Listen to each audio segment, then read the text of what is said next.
that roar when you ran out just puts goosebumps on the back of your neck. Moss went straight through, Andrews there! He's just forever looking for an opportunity. Exhilarating football! That's a good sign of a good team. Accelerates and punches through them! And he's only going to get better. And the hammer stands them up! And Queensland going to do it again!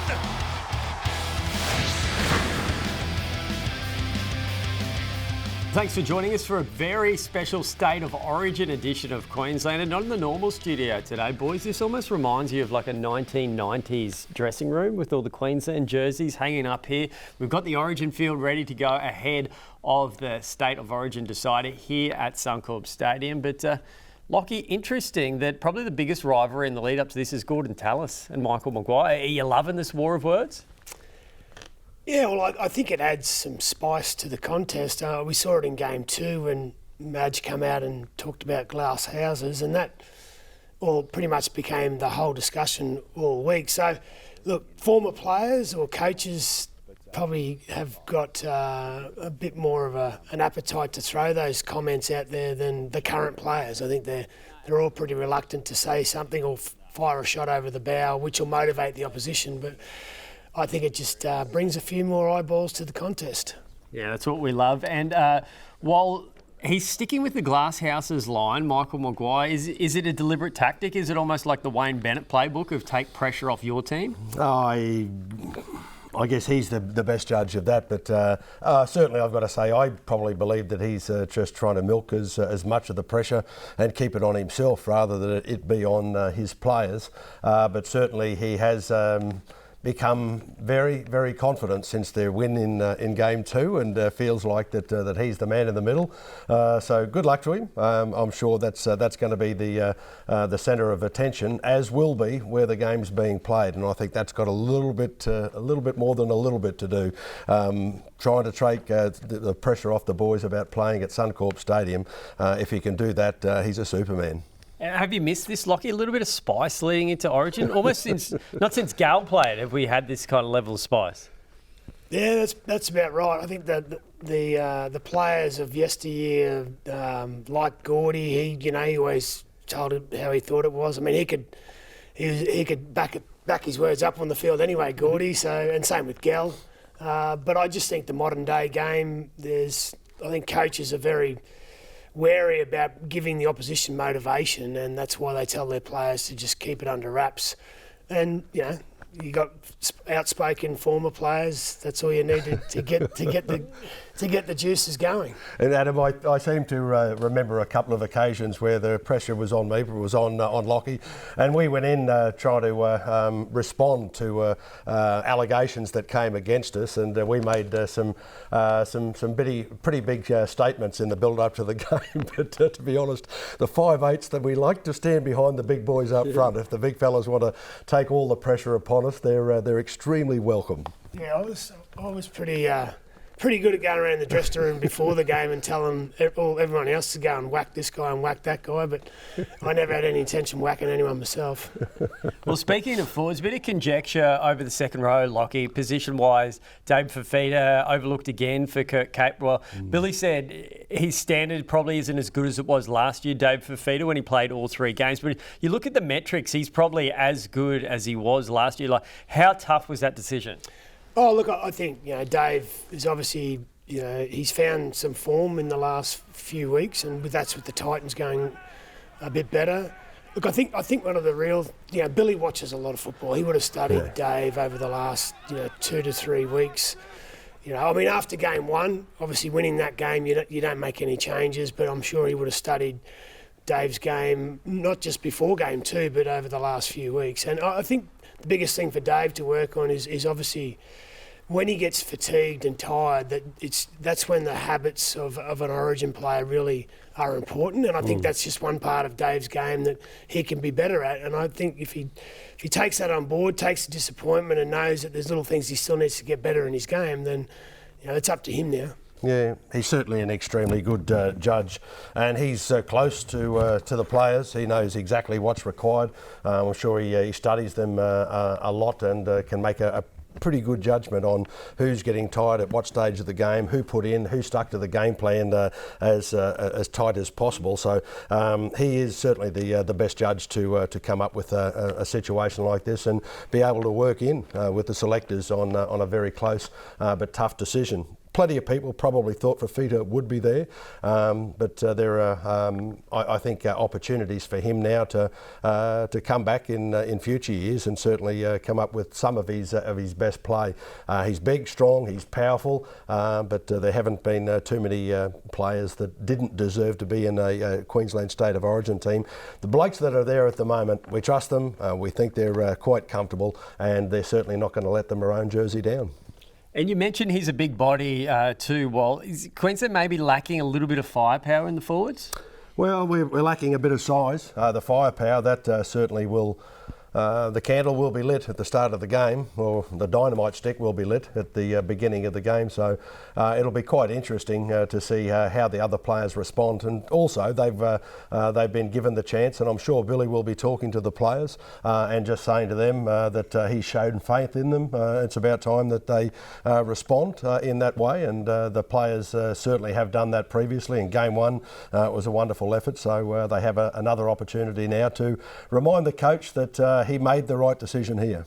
And Ponga too, Lockie, back on the bench in that kind of utility role. What do you think the plan will be for him if there's no injury like there was to Reece Walsh in Game 1?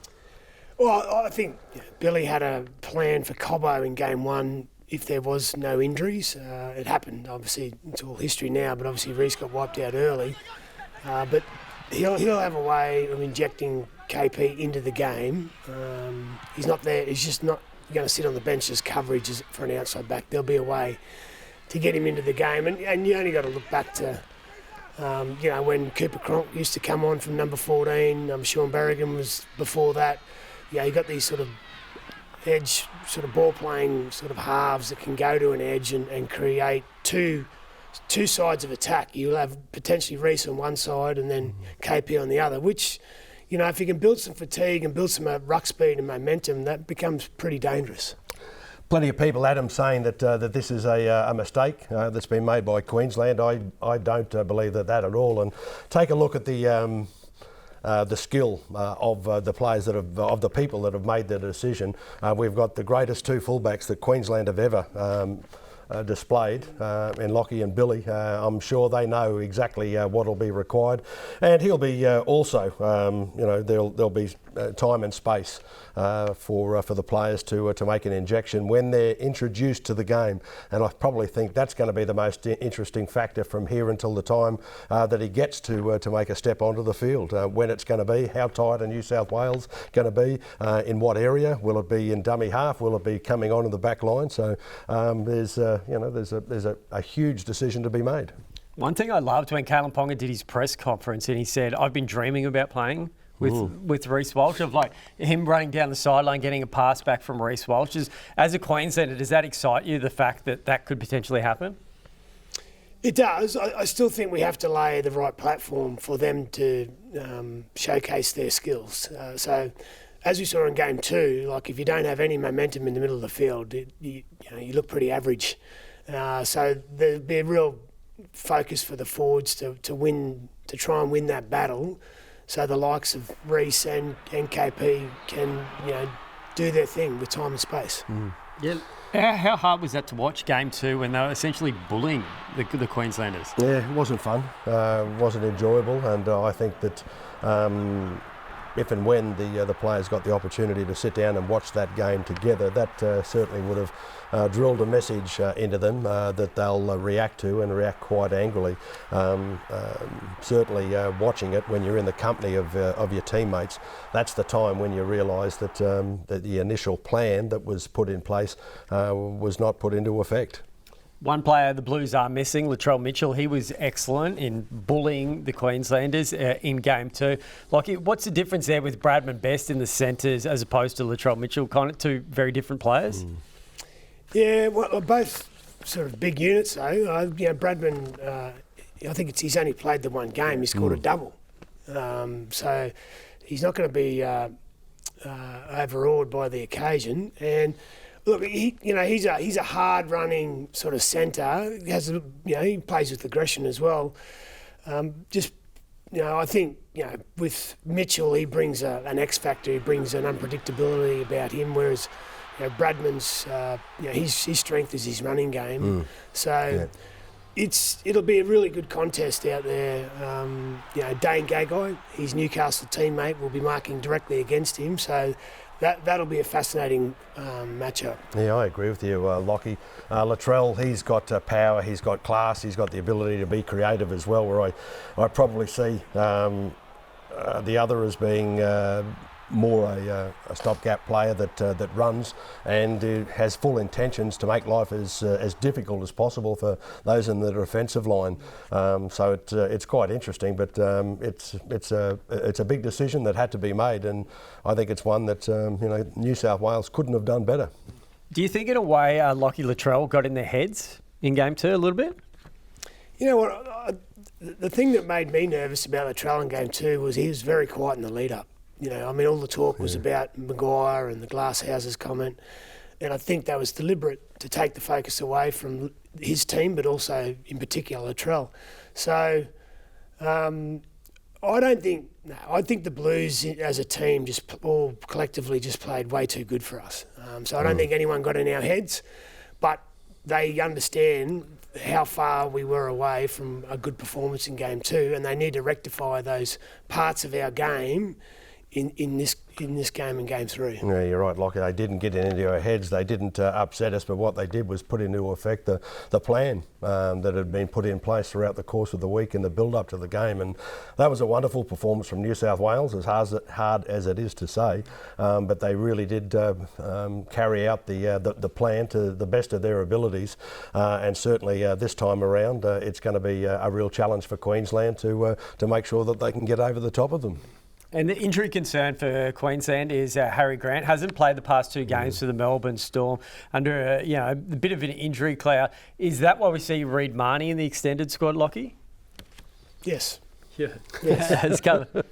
You'd have no qualms if Reid Marnie played Origin. He's up to it.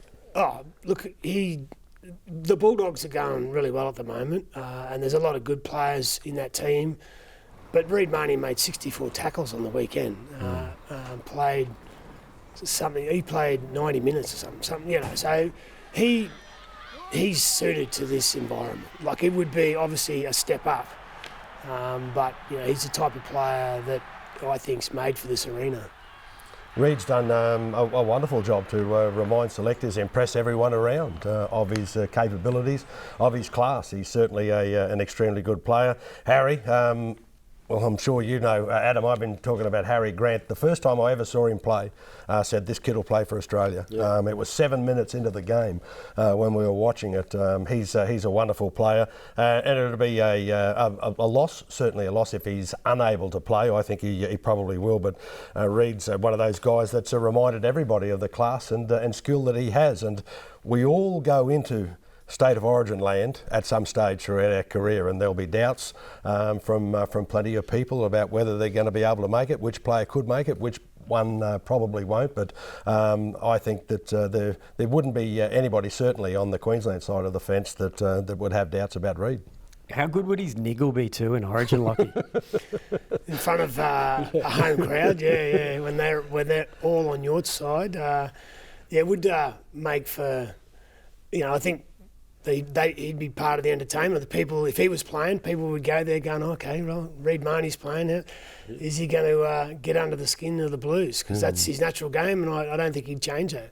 Yeah, he'd like to light that fuse very early, and I think we'd hear a comment at the end of the game. He's more than just a little bit more than annoying in a game, and if he does that, if he's able to upset the game plan or the individual's game for New South Wales, well, he's certainly done the right thing at the right time in the right place, and when it's done at the highest level, that can certainly be effective. Yeah, well, first priority is play your footy. Get your game on, play your footy.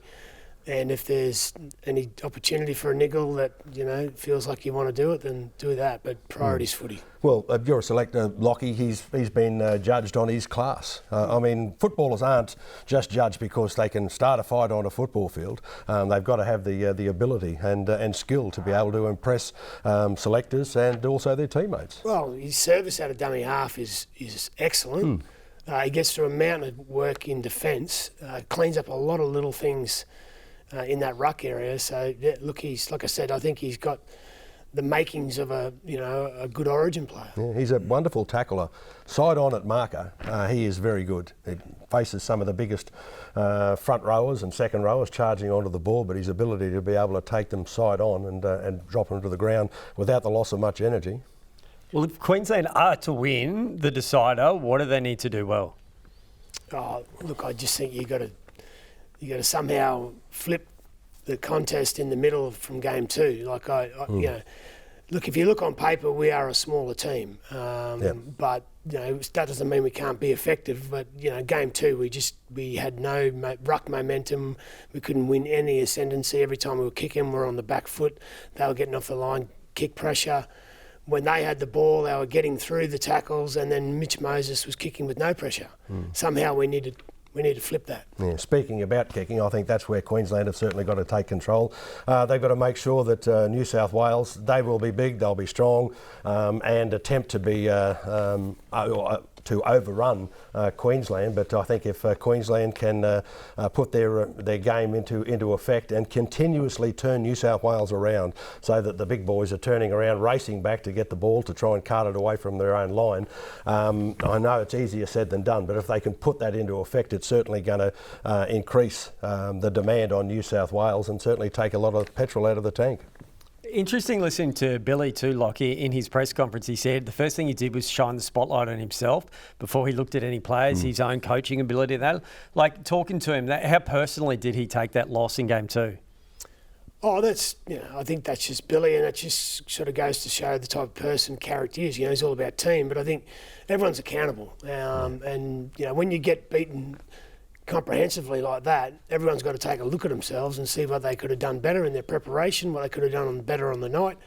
And Billy would have learnt a lot from that game, and I'm sure he's put steps in place to, I guess, fix the deficiencies they had in the week leading up to the game, and in particular what they needed to do a hell of a lot better on the night. Yeah, that's right. Positions of power can never be underestimated. I know I've listened to you, and after some of your games, Lockie, where Queensland weren't successful, and you took it upon yourself, you marked yourself, and I used to do it as well, think I didn't do this as a player, I didn't do it well as a captain. You try and just come up with the things that weren't successful on the time, and Billy, he wasn't hiding behind a fence anywhere, so I'm sure that we're going to see a much better performance from coach and players. Well, just finally then, if Queensland are to win Suncorp Stadium, who's your player of the match? I'm going Pat Carrigan based on what you guys are saying. If Queensland are to win, the forwards need to step up. So Carrigan gets my man of the match prediction. I'll go with Reuben Cotter.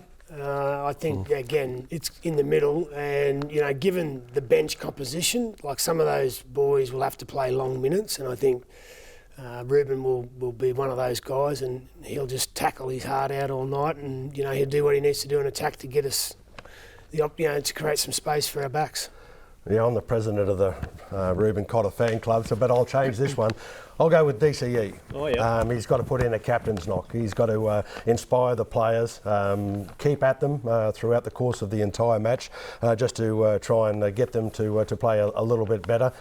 He's got his own game to put into play as well, which will be extremely important. But I'm sure Lockie would agree. When you're in the position of captain and you're in a series-deciding game, you take upon yourself a little bit of extra responsibility to realise that you're not just trying to inspire your players, you're trying to inspire yourself and make yourself play a lot better than you probably did in the match that you lost. So there's a real challenge that's been put in front of him, and I think he will respond. And I think the best bet is that Hammer to score a try at any time. That's become the best bet in State of Origin. He kills it, Hammer Soto Fifita. We can't wait for Origin. That's next week, but this week still plenty of footy. Kicks off Thursday night, 9's Wide World of Sports, Crosstown at Redcliffe, the Dolphins. A big game against the Rabbitohs. Catch you next week on Queenslander. This year, NRL on 9 is your one-stop shop for all footy. That's right, Freddie. Not about the highlights, action, 7 days a week. Billy and Gus podcast, get that on your drive on the way home. Immortal Behaviour, grab a seat on the couch for that. And of course, my favourite, Freddie in the Eight. The best footy brains, the biggest games. Don't trust the algorithm, subscribe to NRL on 9 and get all your entertainment there.